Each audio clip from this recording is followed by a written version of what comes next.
Okay, I think we can get started. Tyler's not gonna be here, and I guess Ben's gonna be late. A little late. We can get started. We'll start with the Pledge of Allegiance. I pledge allegiance to the flag of the United States of America and to the republic for which it stands, one nation, under God, indivisible, with liberty and justice for all. We're gonna switch up the order a little bit tonight. We're gonna start with Chief Vilchuk, who's come to talk a little bit to us, and we're gonna talk to him first so that he can move on to other meetings and commitments that he has. Thank you very much. Chief J. Vilchuk, Nottingham Fire Rescue. Good evening, ladies and gentlemen. Thank you. I just wanted to give you a brief and hopefully brief overview of the event over the last week or so. Starting on Sunday, July 31st, we had a wildland fire in Pawtucket State Park. It took us 4 days to extinguish that fire. We were on scene until Wednesday. I just want to tell you that the location of it was up called Rocky Ridge, off of North Mountain, between North Mountain and probably the Upper Slab Trail. That would be the best description of it. Near the Boulder Fields? You can get there from Boulder Field, okay, but the best access we found is over by Round Pond from the slab trails. Yep. It took probably about 2 hours for the first 2 units to arrive at the scene of the fire. The fire was first noticed by the Pawtucket Tower, which is manned on the weekend, and the towerman there gave me coordinates that were valid. They were good coordinates. They were also, they gave me coordinates from Blue Job, which were dead nuts on also. The problem was trying to get accessibility to it, okay? It took the first crews, like I said, 2 hours to get to the scene. When the first 2 firefighters were there, they were alone for an hour and a half before the second units were able to arrive at their location. It took an hour through the Boulder Field Devil's Den entrance. It took an hour for the second team to reach them through that access. What we found out afterwards is we refined that access and we moved it over towards Round Pond, and we were able to lower it down to 20 minutes if you were in real good shape, a half hour if you were normal, okay? About 200-foot elevation to where from Round Pond to the scene of the fire. The fire ended up consuming about 3.5 acres. The fire was classified as being the result of an illegal campfire. If you take a look at the Nottingham Fire Rescue Facebook page, there's some photos there of the campfire that caused it, and that's official. That's from the state rangers also. We had very good support from the state DNCR, Department of Natural and Cultural Resources. They're the rangers, the fire rangers, the fire. We had 10 or so on scene on 2 of the 3 days that helped with the efforts immensely, okay, like they're supposed to. But I want to briefly say that some of the problems that I encountered, I want to say number one is access from Deerfield Road, and I probably want to talk to the board in more depth afterwards. Round Pond to the paved Deerfield Road is about a half a mile. The gate's probably a quarter mile in each direction, roughly, okay? Quarter mile from the paved, quarter mile down to the pond. We can't get a vehicle down past that gate anymore. It's been washed out since one of the floods, Mother's Day floods, those floods 15, 10 years ago, whatever they were. We can get a gator down, and that's about it. That's caused problems because the other route around takes a half hour. It takes a half hour to go through Deerfield from our station to come in from the opposite direction. That was a time waster, and I feel like it may hurt somebody in the future, okay, as far as accessibility. So I may be asking for your support. Somehow we get some state involvement here to improve that access for emergency purposes from that gate, from that side, okay? Phone service, and I've been talking to Chris. What we found out, we knew phone service is bad in the park anyway, but there was I don't want to make a pitch for anybody, but one of the revelations was that the AT FirstNet system that's been touted for emergency services works just about everywhere in there. So we're looking to convert to that. There were some of the problems. Some of the, I don't know how to describe besides casualty, but it wasn't really casualty. Okay, we had some equipment damage. We had 4 foot of forestry hose that was destroyed, was burned through. We went through 30 gallons of Class A foam in that Evolution. The sand down Fire Department Forestry fell victim of a hit-and-run accident, damage to one of the compartments when it was parked on Tower Road at staging, okay? In addition to that, there was a young firefighter from Raymond that hurt his ankle on the second day. He wasn't transported, and it was a minor injury, but it was an injury, reportable injury, okay? I said it was a 1-hour hike originally. It ended up being 4/10 of a mile from where our command post and pump was located. The pump was located in Round Pond, 4/10 of a mile to the base of where the fire, the closest we can get to the fire. The fire was primarily on state park property. Some of it did creep into private property, and it was solely within the town of Nottingham. It was close, but no cigar. It was not in Deerfield. It was within the town of Nottingham. Okay, I want to thank some people, and then I'll, if you have any brief questions or whatever, we can get out of the way. I'd like to thank Chief Woodman, and Officer Chris Alvarez. Chris was instrumental on Monday and Wednesday. I contacted him on Sunday night, early Monday morning, see if he could use the PD drone, okay, to fly over that scene on Monday morning so we could see what it looked like before we sent the first crews in Monday, and it confirmed that, we had plenty of fire still in there. There was active fire on the north side up until Wednesday morning.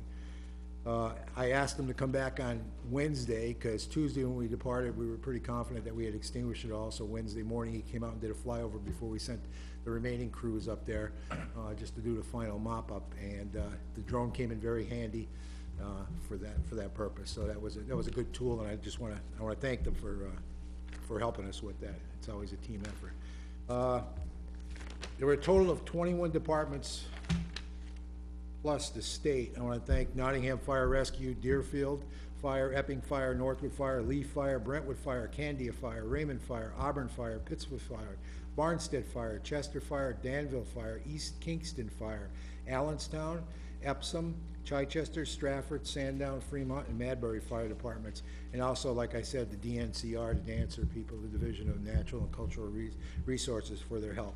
Raymond Ambulance and also McGregor were key, because we were on automatic mutual aid for all calls while our crews were tied up there for those 4 days, so during the daytime, and they took any of our med calls, so that was appreciated. And once again, I want to thank Nottingham PD for their help.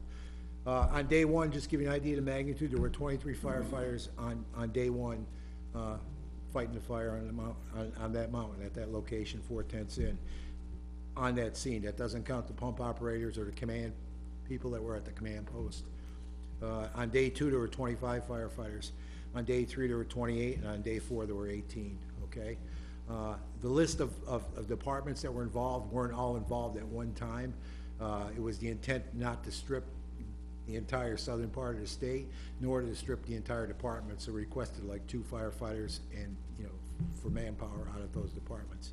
Try to avoid using departments 2 days in a row during the fire, but Nottingham, Deerfield, Epping, and Lee did provide, obviously, Nottingham did all 4 days, but more than 1 day's worth of assistance on that fire.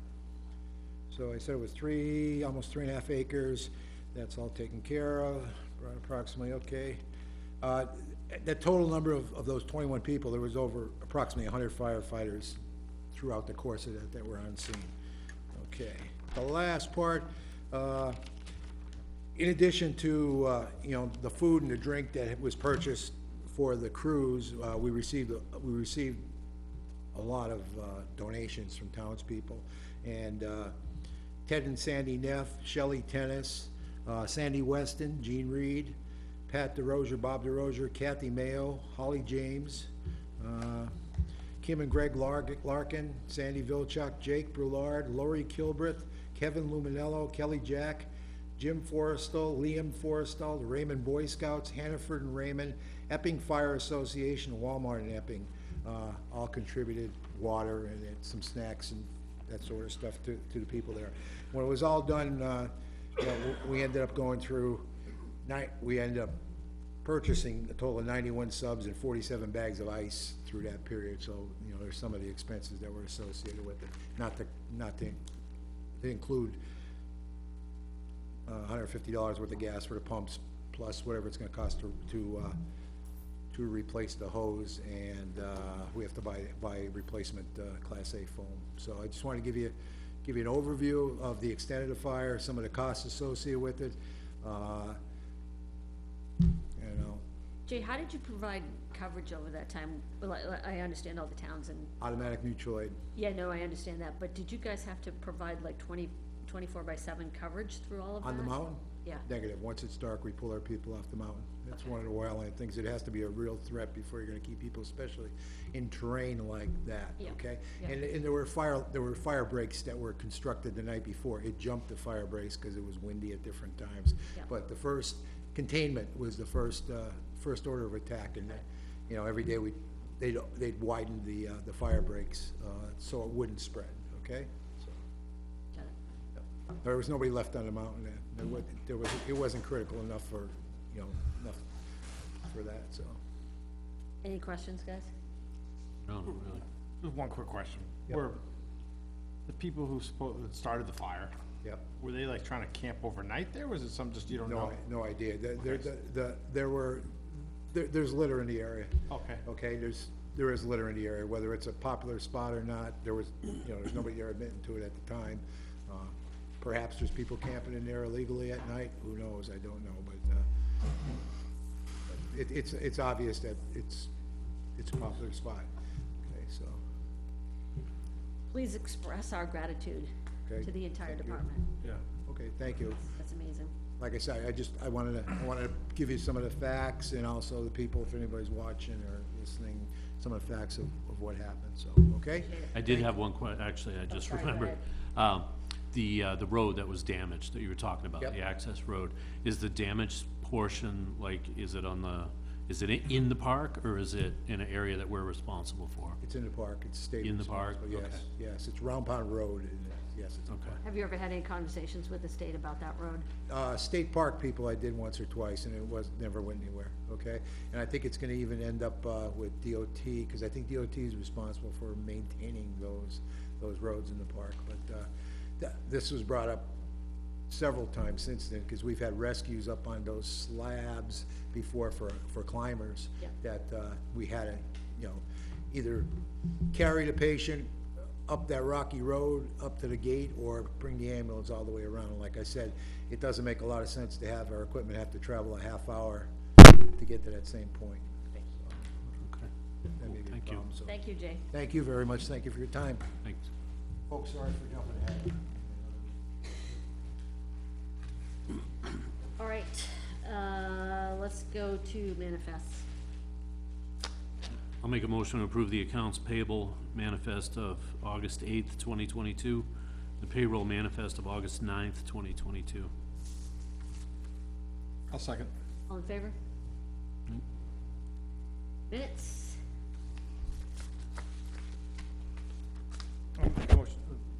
I'll make a motion to approve the minutes from 7/25/22. I wasn't here. Second. All in favor? Did you want to abstain on that? Abstain, yeah. One abstain, Lorraine. All right, reports from assigned boards and committees. Planning. Planning was, they reviewed the lot for Shea Concrete. I guess that they encroached on some of the, over the years, encroached on some of the land that was not deemed commercial, so they're bringing that back when they put up their new building.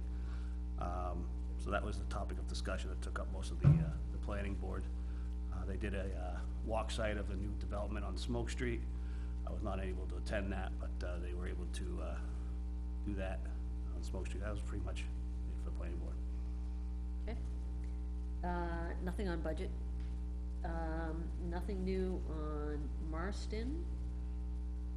CIP, I think Chris sent us all a kind of like a first cut on that. 300th, there's the parade coming up on Saturday. Will everybody be able to attend that parade? Maybe. Okay. The parade assembles at 11:30 at Francesca, and then, 11 o'clock. Thank you, Steve. And- I'm sorry, what? Okay, and then the parade itself starts at, noon. Great. Anything else we should know? Anything else we should know about it, Steve? The selectmen are gonna be walking. It's gonna be a fantastic event, a lot of interesting things. And the real point is you can see the sign, the road is closed from 11:30 to 2, and that's a hard closure. Yep. It's only emergency vehicles. So if people wanna park along that road, they gotta get there before 11:30. Well, they said there was no parking allowed on 152. That there was a series of side roads. Right. But Yep. stuff like that, that they can park on one side. And it'll be starting at Francesca and ending here. Yep, That's correct. yep. Okay, great. Chris? And just one more detail, do not forget that night there's fireworks. Thank you. And Sunday, there's the blueberry pancakes. Yes. You remembered the food. Of course. I go every year. All right, Chris? Yeah, the fireworks are here, in the field. Usually they're here in this room, but Moving them outside that night. parking is, here, obviously. The highway garage, Flutter Street, if necessary, 152, but Flutter would be preferred. And library and Old Town Hall and all that town space down there too is available, for the fireworks. So Started. there also a band this evening, a band, something called Spooky Studs. The group, Tyler's got a band, Here, yeah. Yeah, the bandstand. okay. And this is all available on the Nottingham Town page. If you're curious about times and events, it's located right there. Thank you. Just have to go under events and you'll see it there. Or at the forum. Okay. Yeah, I think you've got everything else from me in writing. I threw one thing at you today about glass at the recycling center, if we have time and you're up for that. Yep, Come back to it at the end. Yep. But that's all I got. Got it all already. okay. All right, action items from last meeting. I think they're both in the agenda, so we'll move on to assessing. There's no assessing, just some, papers that we need to sign from last time that we approved but didn't sign. So we can take care of that. Okay. And general business, we'll move on to the E911 readdressing. Which, all of it has been approved, except for Lamprey. Yes, everything that you decided on 2 weeks ago has been to the state. They've started their process, have identified no concerns with what we sent them at this point. Yeah. There's always time here for something weird to come along. We have a couple driveways that they're checking to make sure they're on the right road and that kind of thing. But you varied from their recommendations in one case by Bardary, where you did something different than was sketched out originally. That's fine. So that is all moving toward a late September implementation. Okay.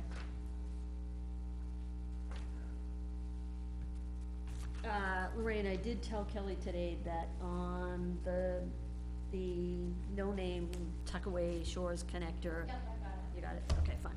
Okay, so Lamprey, the last one.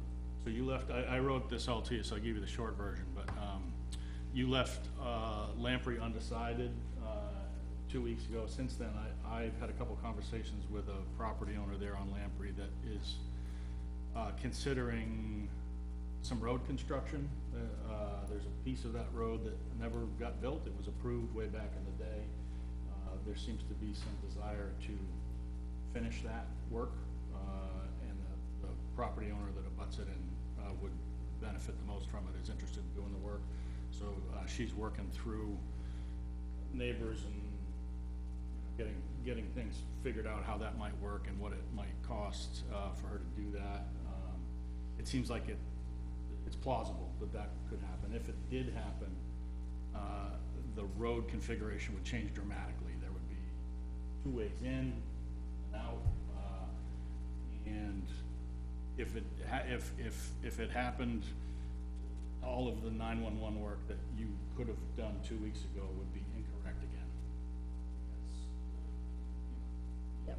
Imagine how that would all turn out. So, what I suggested to you was that you shelf Lamprey for a couple months to see what comes of that possible construction project, and if it happens, then you can revisit and think about renaming and renumbering Lamprey based on that new road. If it doesn't happen, you'll be right back where you are today. So, but there's also the potential benefit that if we hold off and we wait and see what happens there, there could actually be more residences that actually stay on Lamprey.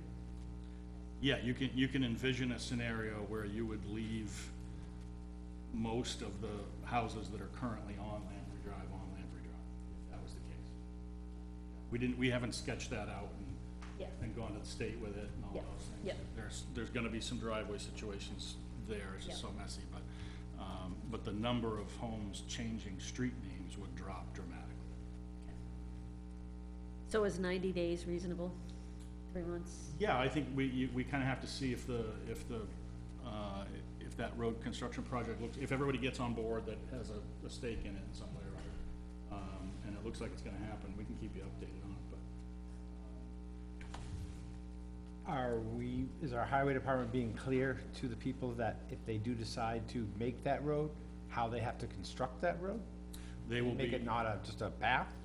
they will be in the conversation. You don't have a standard for the department to fall back on, so you're gonna, you know, you're gonna be involved again, one way or the other. Does it become part of a class 5 road when it's constructed, and what do you wanna see happen for that to happen? That's a question you're gonna have to answer. And our lawyer's probably gonna have to get involved.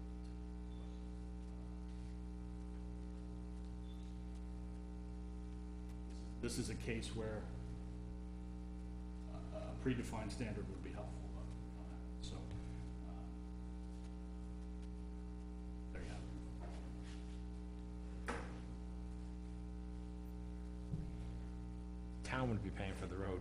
No, there's no reason for the town to pay to construct anything. Ben, your thoughts? I'm in favor of delaying it, and the town doesn't pay for it. Yeah, I'm willing to wait 90 days, that's fine. Yeah, I think it'd be actually a good addition to have that road have 2 entrances in and make it round. I think that's a benefit for the town, the fire department, the police department, everybody. Yep. I would encourage that to get done. Do you need a motion or just a No, acknowledgement? if you're, in the 911 context, if you're comfortable, just setting that aside, we'll bring it back to you in 90 days or update you on the road as we learn more. Sounds good. Okay, code of ethics. Okay, so we brought this up at a meeting, I brought this up at a meeting a couple months ago maybe, and we put it on the agenda for tonight. I sent everybody a draft, midweek, last week. Just for context, I would like to see the board adopt a code of ethics that kind of outlines the expectations of the role of select board members. A lot of towns do this for all of their boards and committees. You know, potentially that's something that we could pursue, but I'd like to see it adopted first by the select board. Cause I think, you know, we owe it to ourselves, future members, and to the public to make it clear what the expectations of the select board is. So I will open it up for comment from the select board members. I'm all in favor of it, and I like what's written here. I mean, it's based on documents from several towns, right? Correct. So, I mean, I think it's pretty thorough, and I'm totally in favor of it, especially for future boards. And Yeah, I mean, I think it's, a lot of people come into positions like this and they aren't quite sure. They Yeah. aren't quite sure what the role involves and what the expectations are. Right. And so I think that this becomes a helpful tool, not only for the sitting members, but for new members who come on to the board. And even the NHMA training that we can get doesn't really go too deep into this, Correct. so. Yep.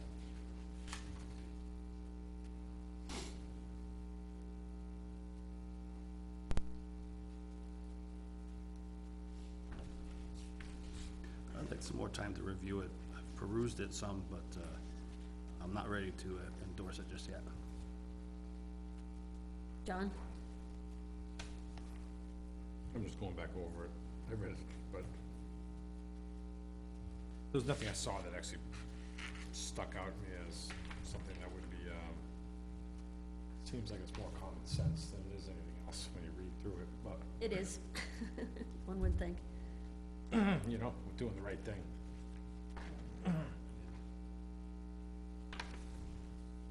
All right, shall we put it on the agenda for the next meeting so that Ben has time to go through it? Sure. Action item. Thank you. Conservation easement. This is just a housekeeping matter, to get ready for the closing for the conservation easement that you, agreed to a few months back on Stage Road. That is often a, you know, it's a real estate closing, so a bunch of people get together in a room at the same time and trade papers and signatures. Yep. We don't have to do it that way. If you wanna sign the documents yourself, we can do it in steps. The alternative is to authorize somebody else to sign on your behalf. And the Chair of the Conservation Commission, Sam, is willing to do that. You've seen the documents already. They've already, you know, this is, it's all done, but for the paperwork. They're on track for September closing. So just, for purposes of people watching or attending, this is the Cape Ron easement. And refresh my memory how many acres it is. I'd get it wrong. I can look it Yeah. up, but, Several. something in the 40s. Yeah. Yep. Okay. We'll take a motion to authorize the chair of the Conservation Commission to sign the easement. Right. We'll make a motion that the select board authorize the chair of the Conservation Commission to sign an easement, baseline conditions, and other closing documents related to the easement at 311 Stage Road. I'll second. All in favor? Sale of town property. Those are all the signatures. Go ahead. Well, you've all lived through it. We've done a pretty thorough job of cleaning out unneeded, unused town-owned parcels over the last few years. We've had two right up the street here that have sat vacant and unused and really unknown for 20, 30 years. Our files on them were actually just empty. We had our own property record cards and no other history on how we came to own them. And somebody is interested in purchasing them and did a whole bunch of homework to lay out for us how we came to own them. It became clear that they were taken by tax collector's deed in the late 80s, which puts them in a category that you can sell them if you wish. Process is laid out, and you've been given authority by town meeting to sell tax deed properties. That's how we've done several of these the last few years. So if you are interested in marketing it, selling it, we can start a process to do that. Up to you. Is it in a butter that's interested? Yes, Okay, because it's completely landlocked otherwise. yes, that's why it's been easy to leave in and of itself, it's not developed. Yeah. Yeah, I'm totally in favor, sell it. Both of them? Up to you. There's interest. I mean, there's interest in both of both. them, okay, Yeah. sold as a So pair. I think the question for Chris is what method do we wanna use? Auction, sealed build, market listing, sealed bid, market listing, or private sale? Well, I think the market's still viable, why not use a real estate agent? You can do that. Where it's not, where it has no frontage, Oh, yeah, okay. Auction. It's not a very true, It's not So attractive there's to no anybody. access to it at all, not even a right of way or anything? we have no evidence of a right-of-way whatsoever. Auction it. It's got a point, it's a triangular shape, you can see on the memo, it's a triangular, one point Yeah. that hits 152. But you're gonna need to pass over in a butter to access it. And that's the guy that wants it. It's one of the abutters that's expressed an interest and did all this legwork. There could be other interest from other abutters, I don't know, we've never talked about it. There is an abutter that's interested in buying it. I don't like the auction because I feel like we're not gonna capitalize the most You amount could on put a reserve on it. it. Yeah, but if we did, I'd mean, what- definitely suggest a reserve on it, I mean. I assume the paperwork shows how much the tax deed was taken for, right? Yeah, but at 20 or 30 years ago, this is not an exercise in recovering lost taxes anymore. This Yeah, is let's get it back on the tax rolls first and foremost, and second, let's get what we can for it, I think. yeah, yeah. Current dollars, but. Yeah. Well, yeah, I mean, I'm just afraid, somebody comes in and says, hey, guess what? I know no one else is bidding on it, so I'm gonna put $500. And then since we went on an auction, $500 gets, No, I think we should put a reserve on it. You can, you could, with a auction with a reserve, you can do, or you could do a sealed bid and decide after the bids come in if you want to accept it or not. Yeah. That's what we've done that's what we did with, it's the last one we did like that, Freeman Hall, the corner of Freeman Hall, Yeah, across from the church there, where we took ownership of that, that's sold by sealed bid, and you got a up for bid sale that you were happy with. so sealed bid would give the option of, if there's another abutter, it would give them the option to put in a bid as well. Yeah, we would, depending on how you wanna do it, we would advertise the availability, the process, the sealed bid process. In this case, we would mail, in any case like this, we would mail to all the abutters and let them Yeah. know that this process was going on, because they're the likely buyer.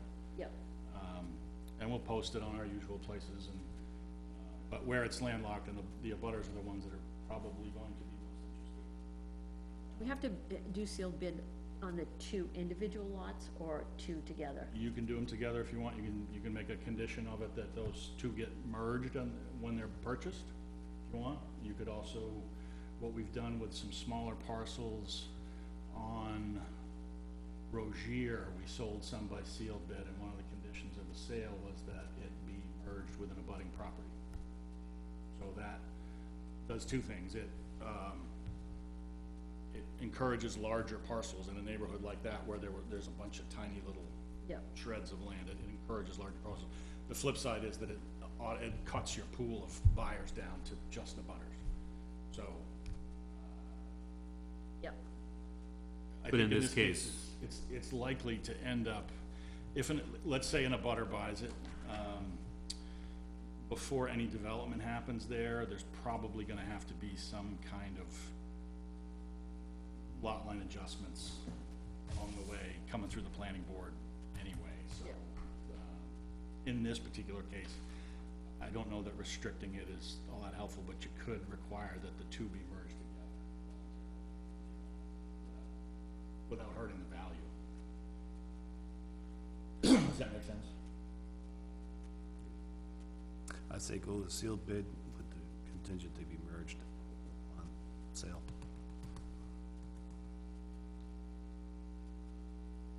we know if it's lot 18, is it lot 18 or 19 that has, expressed the interest? I don't know. I mean, I could figure it out, because I know who it is, but, Yeah. yeah, I think that probably shouldn't be a factor in your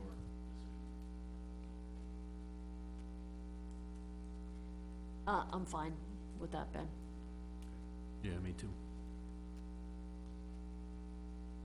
And that's the fairest approach for all the abutters. Gives them all an equal shot at getting their hands on it, if they're interested.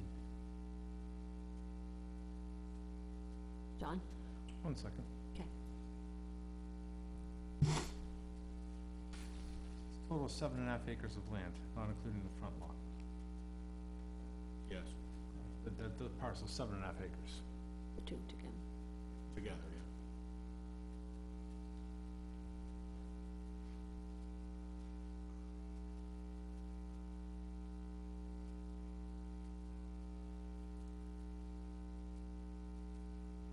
And this is just from a planning point, you know. So that, if you look at lot 22, and again, I'm just thinking down the road, because of the size of lot 22, you could get a 2-lot back subdivision maybe in there. I'm just Yeah, you could, yeah. I'm just thinking that's gonna come up, so it's, That is the end game for this in all likelihood, is back. Oh, I mean, again, Unless one of the huge parcels in the back, you know, picks up the acreage and it becomes part of a cluster development or something like that. But I think the most likely outcome is a backlot or a subdivision, given the frontage that's there. right, because 22 has a lot. Yeah, any one of those three could be merged together to create or four could become a backlot subdivision. Access easements and that kind of stuff.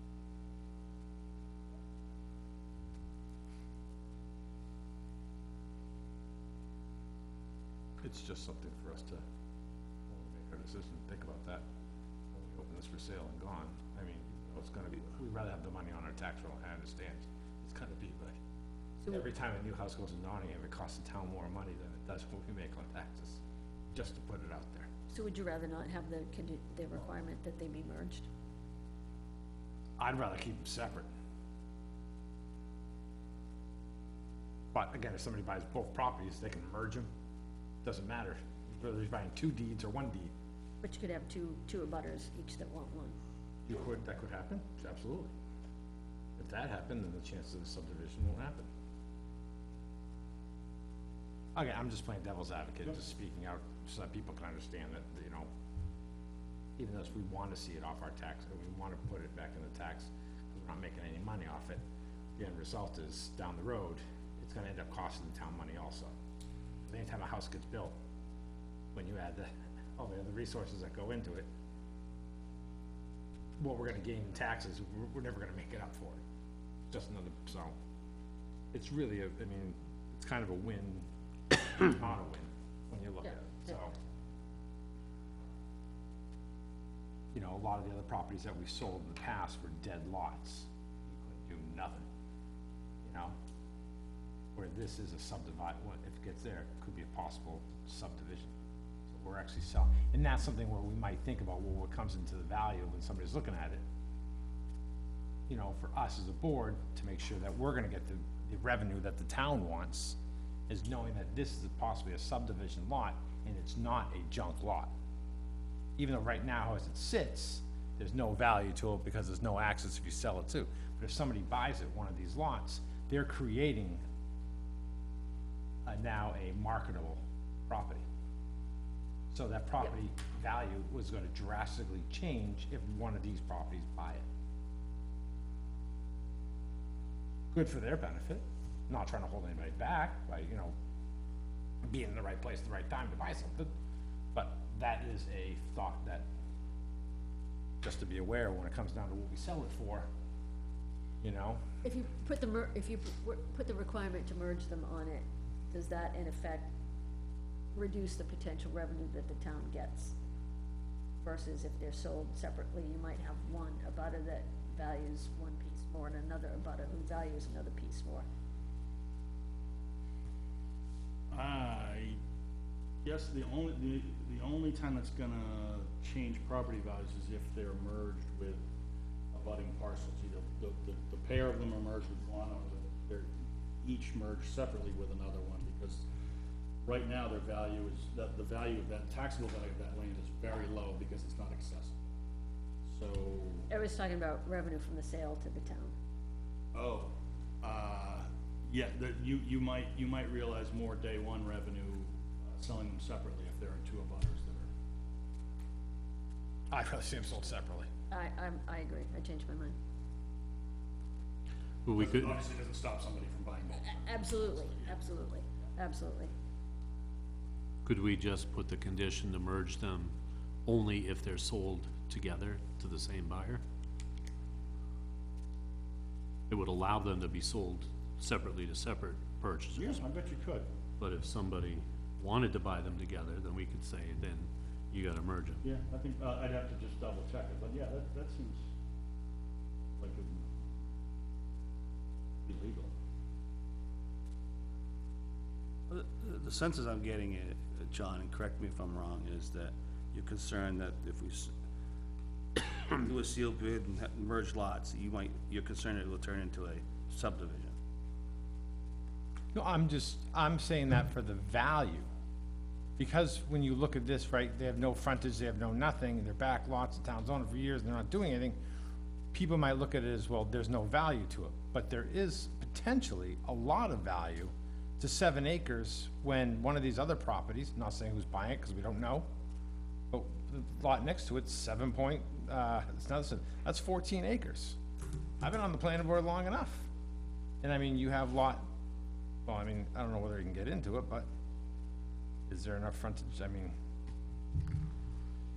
It's the potential value you're talking about. I'm talking about potential value. I don't wanna see the town get sold short on something that's going to end up costing, try to make as much money as we can, and again, this is for the people of Nottingham.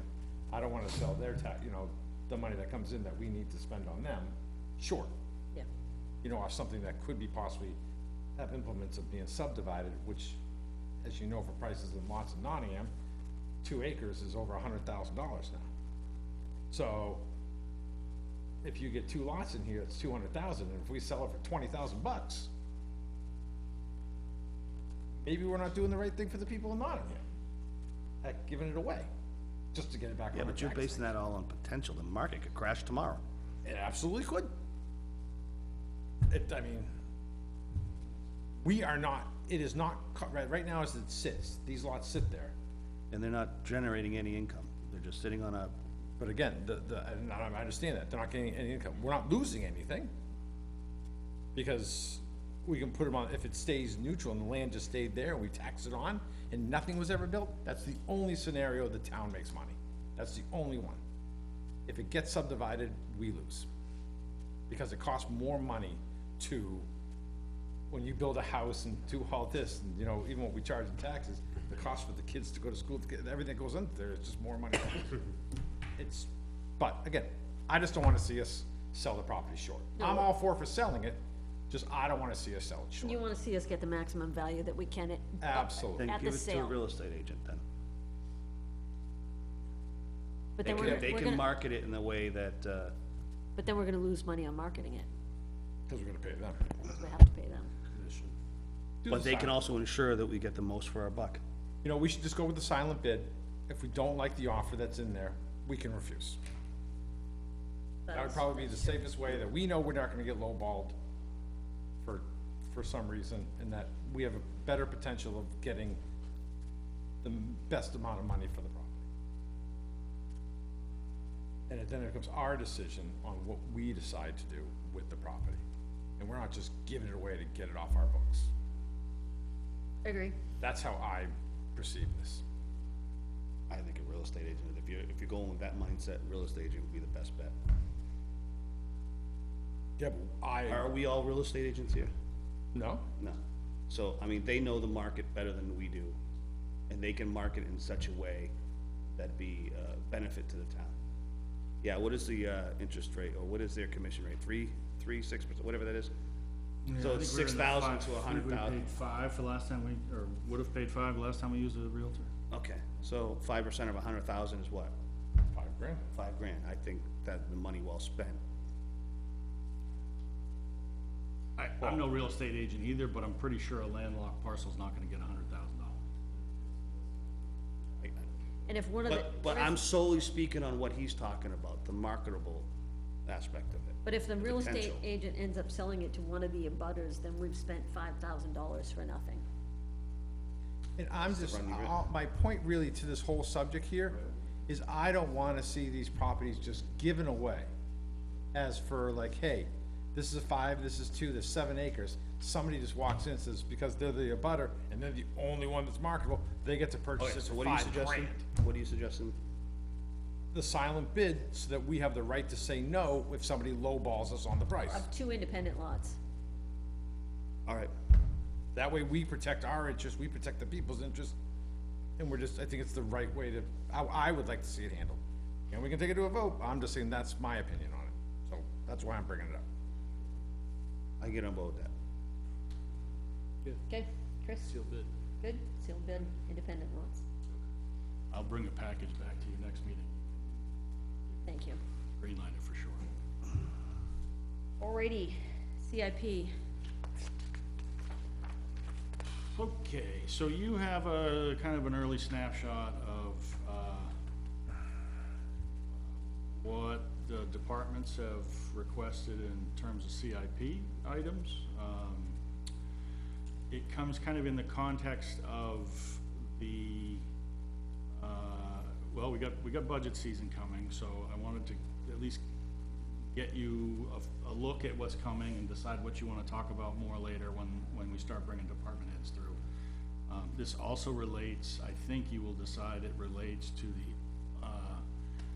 extra revenue that we're seeing this year. We've been kind of putting off talking about ARPA until you had a better idea what lay ahead with CIP-like stuff, so this is a point that you can start thinking about, perhaps, if you wish, ARPA, as it relates to CIP. And also, it may kind of relate to the new budget environment that we're looking at with the tax cap. I wrote to you about that a couple of weeks ago. So, all three of those things kind of mesh together. I didn't need anything from you tonight, I just wanted to make sure that you had an opportunity to talk about it if you want, and to, flush out that collection of concepts, Yeah. if you wanna talk about it. When do you think is the right time to start bringing in department heads? I am gonna suggest that we accelerate the budget process a little bit this year. I missed a good chunk of the hot part of it Yep. last year. Yep. But it was clear that that was all too late. Yeah, He said, looking back in the rearview mirror, it looked like it was too late. because of our first time being SB2 and, Yeah, there was all those things kind of crushed together, but, Yep. So we've yet to have a true non-COVID SB2 budget experience, really. I mean, yeah, we haven't lived through all that, but, I think we need to start early. With the tax cap is gonna add another layer onto it, it's another reason to start a little earlier. So I think it would be helpful for you to have just kind of, not budgetary discussions, but,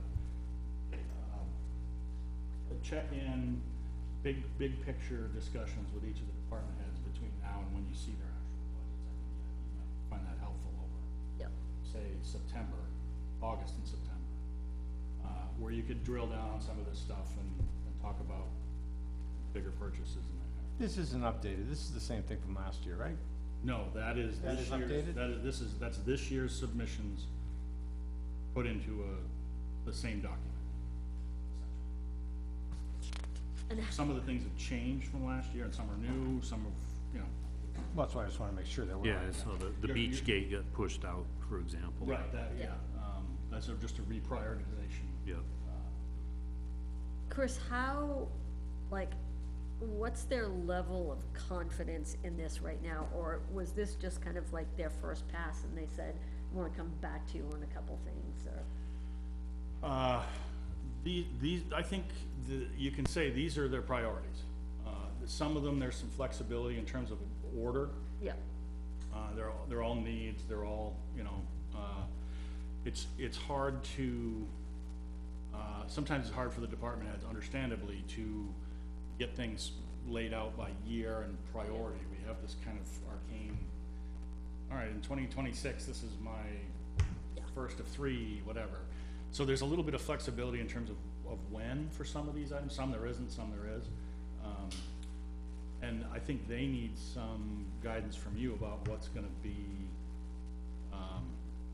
just plausible, you know, what is it, do they have to go back and replan things if there are things here that just aren't gonna happen? Yep. So, you know, the plan, these are long-range plans, but obviously you change one thing, and it has effects on other things on the same plan, so. I mean, to be perfectly honest, this CIP has always been a tool that's available to the town, but people didn't pay a lot of attention to it. And now with the tax cap, this has to be used as a real tool. And we have to pay attention to it, and we all have to be aligned around it. Yeah, I think ideally the department heads would come into the budget season knowing what your general feeling was about these. Yep. Better to know that before you build an operating budget. So are you About it in December. are you asking us to review this now and give our opinion on all these numbers and get it No, back to you? No, this is here you go, this is where we are. What do you wanna talk about? If if there's things you wanna talk about in more detail, I'll bring the department heads in. I do think we should bring the department heads in. Yeah. So I think it's kind of like a preview of what the department heads are gonna come in and wanna talk to us about.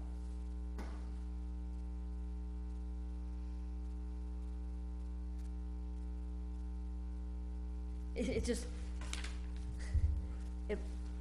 I mean, it's an interesting new world now, because you got poor Courtney saying, I need a new beach gate that's $7,000, but now she's saying, okay, I'm willing to put that off to 2026.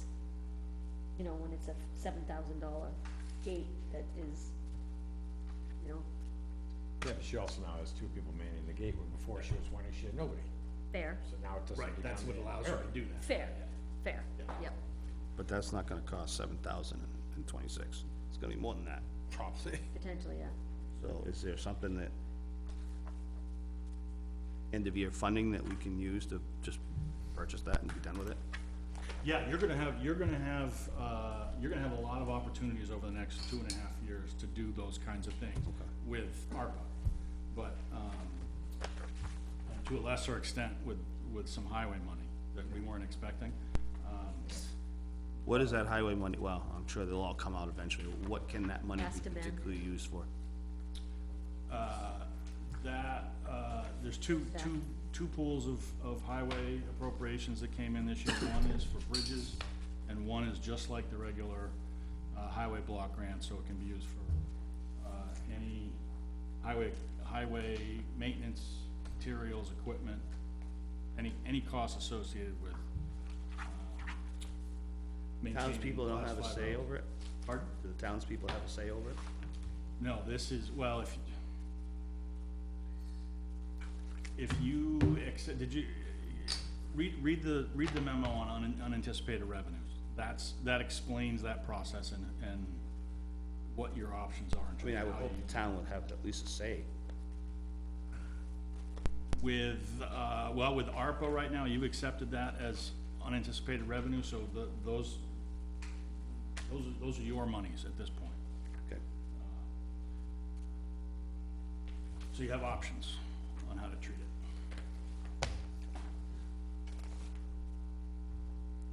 But we have to spend it. There's a time limit, Right. We can't put it into our fund balance. not directly, no. Right, so we have to, if we're gonna use it, we have to use it for, consciously for what we need. But they've also loosened up the restrictions on what it can be used for, correct? For ARPA, it's pretty much any general government expense, so any legal expense, anything that's legal to spend money on, you can spend ARPA money on. Yeah. Very broad. So like we could take the pain out of that, that really bad culvert bridge replacement, if we wanted to. Could we just absorb that? Yes, you could take ARPA money and throw it all at one culvert project. Redo that whole bridge and, Yeah, Bridge. The numbers that we're looking at right now, that wouldn't be enough, but yes, you could do that. Yeah. that's an eligible. Yeah. Are you talking about Kelsey? Yep. Yeah, that's the painful one, right? Well, I hinted at culverts, you'll be talking about culverts again, it's Kelsey, Cooper Hill and Barry are all, Yeah, I mean, the On point your is, we've tenure- got on more your tenure radar. flexibility with it now than when they first started talking about it, which was, you know, clear as mud as to what you could use it for. Yeah. Okay, We're not gonna have enough money anyways. nope. All right, anything else on CIP? Crystal, you'll schedule the, you want me department to heads. just start rolling department heads through here over the next Please. 30 meetings or so? Yep. Okay. All right, Chris, you wanted to go back to the glass. Glass, yes. Yeah. As you, may have read, I don't know if you got it early enough today, I've forwarded some research from, the Public Works Director on, options for glass. You had talked about that, when he was here a month or so ago. And we're suggesting that the best outcome for our recycled glass is that we haul it to be recycled out of Waste Management up in Rochester. The options for processing it locally are very expensive. The current method is not ideal for a whole host of reasons. No market for it either. There's no, there's no, unless you buy, you know, tens of $1,000s worth of equipment to process it, we will never be at that scale. I already signed it. So, the ask is just, just change our approach and start paying to get rid of it, admittedly, more than we're paying now. Does that mean we have to get a dumpster? No, we can We continue. still crush and still pick it up with the payloader and dump it in a thing? Yeah, we're doing that now. The same method we're doing now, and just be bringing it to a different place.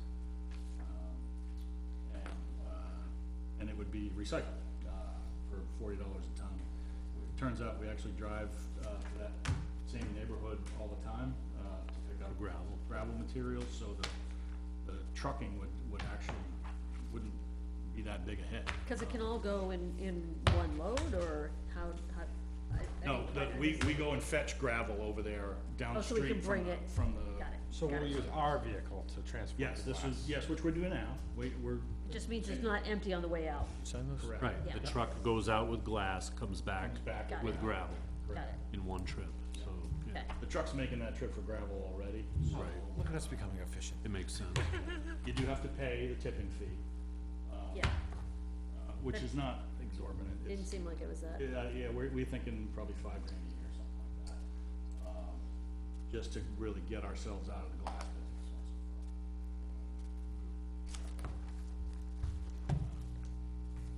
What do you need from us, just an okay on that? Well, I mean, I guess this is gonna have budgetary implications, not huge ones, but, once again, we make a decision mid-year that costs us money next year too. And we've done that a number of times this year, so before we do that, I was just looking for a nod from you that you're willing to take that on forever. It's hard to undo that decision once we start doing it. If you're comfortable with that change in process, we can do it right away. We're stockpiling right now, we've got a lot, we need to deal with. I think we need to do it. Yeah, me too. Cause what's the alternative? We bury it somewhere, Yeah, that's, yeah. can't do that forever.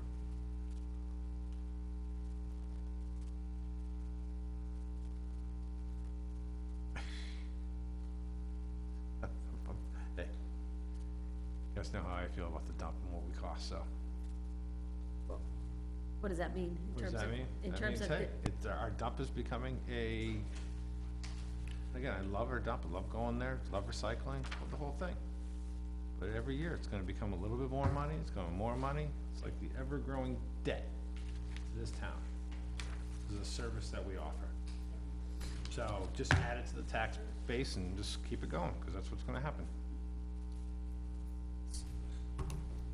So, it's another $5,000 we're gonna add to the cost of the dump. Over at 400,000, Do 350. you, do you have any ideas, John?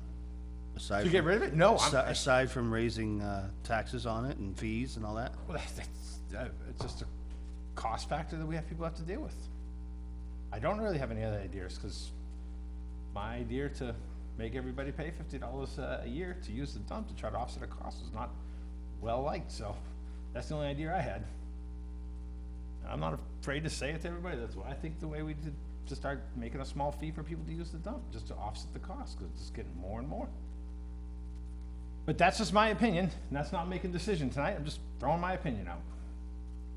He's not completely wrong, given the new environment of the tax cap. It's something that should be addressed down the road. Every other town people pay.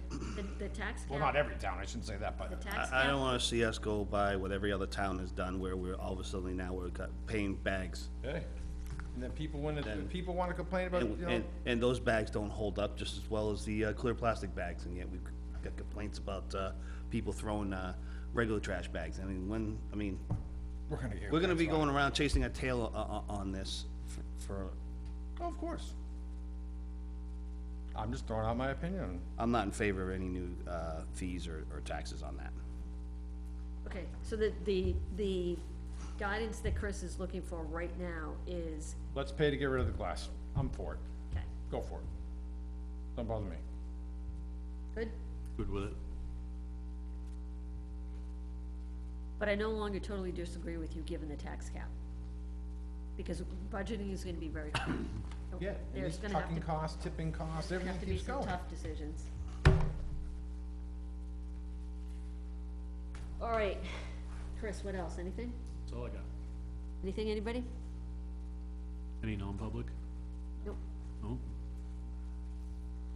Alright, motion to adjourn? Oh, On what topic?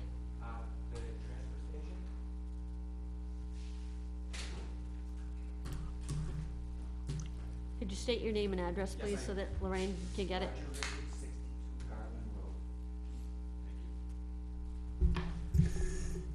Yeah, I'm Roger Richard. This transfer station thing, you know, came up, you know, tonight and everything, and I thought it was gonna be brought up. But I was supposed to be called by the town because I was threatened at the transfer station. I do not know anybody at the transfer station. I am not a regular customer at the transfer station. I've been there twice. Once I dropped off stuff, and another time I dropped off cardboard and mattresses. I was with Mark. I live with Mark and his family. There's also another incident that I'll get to about Mark's daughter, but I'm gonna stick with me right now.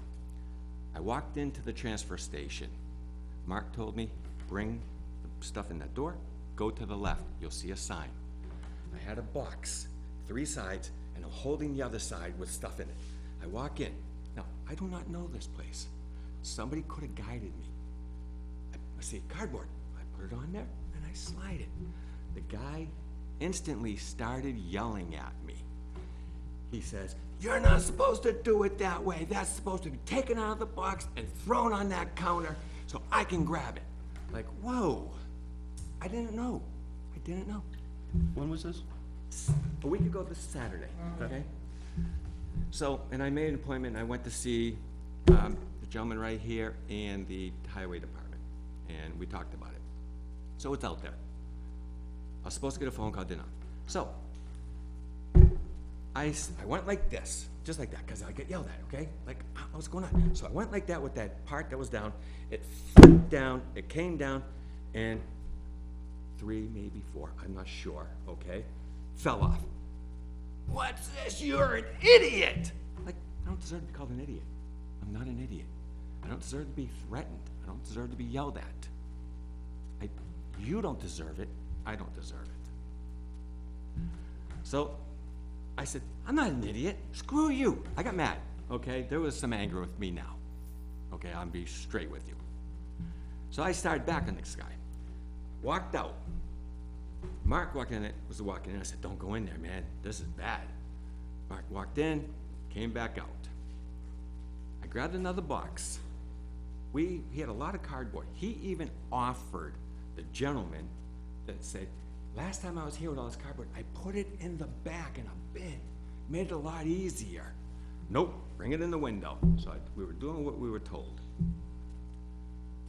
So we stuffed a lot of cardboard. I stuffed it in a TV box, and it was about two feet long, and it was like 5 inches wide or whatever. And I said, what am I gonna do? You know, I don't wanna pull it out. So I went like this.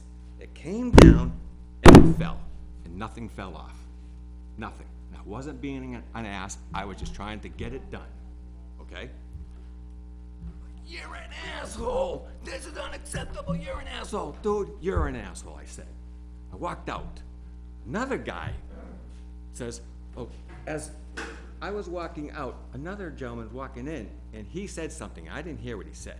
Mark did. And he said, you're pissing off, you're getting the angry guy upset, or you're pissing off the angry guy or something, okay? I didn't hear it. So I walked out, and there's another guy sitting there. He goes, what's going on in there? I said, this guy's just yelling, and he's calling me an asshole and everything. You're out of here, you're banned. I got cardboard here. You're not doing this cardboard. You're banned, don't come back to the transfer station. Like, wow, never been there. Mark has, but Mark doesn't know them, okay? Like, wow, this is amazing.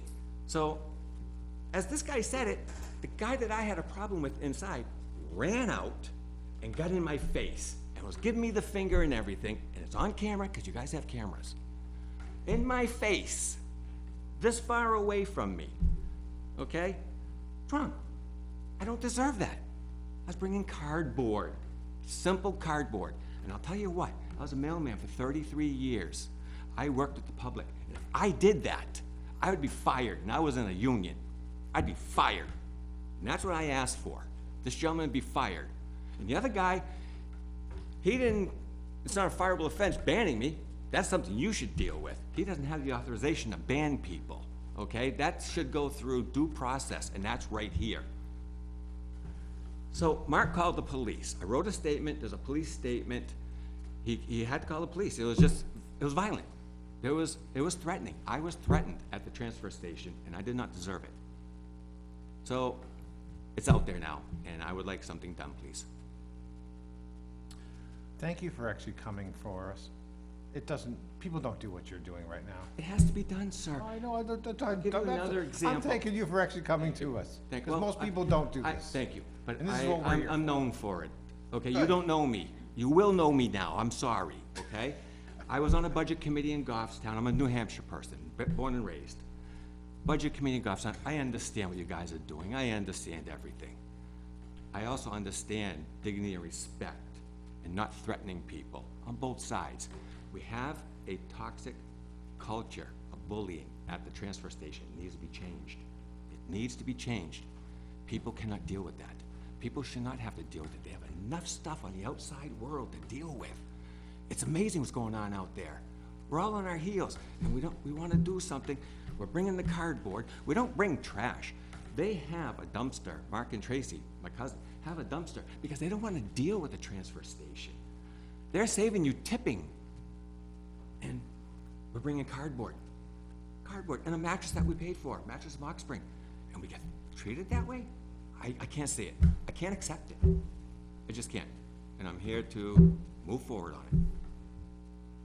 Okay, well, like John said, thank you for coming and speaking with us tonight. Personally, I don't think it's appropriate for the board to speak on personnel matters in public meetings such as this, so I just would like some acknowledgement and what's gonna happen, and I don't want acknowledgement for myself. I just want acknowledgement. I was supposed to be called Friday, a couple days. They gave me a couple days. Today's Monday. I came. And I was coming anyway. It's not the reason why I came, because I wasn't notified. Because it has to be out there. It does. Okay, thank you. And I have another situation too, just to give you a little insight why Mark and Tracy don't go to the transfer Sir, station. I mean, you can't comment on what others I'll do. have Mark You come just here by focused his on daughter. what, yeah, Okay. just focus on what Okay. your situation was. Okay, my situation, but there's another one in the family, and I'll be happy to talk to anybody privately about it, okay? Thank you, sir. Thank you Thank very you. much for listening. Thank you.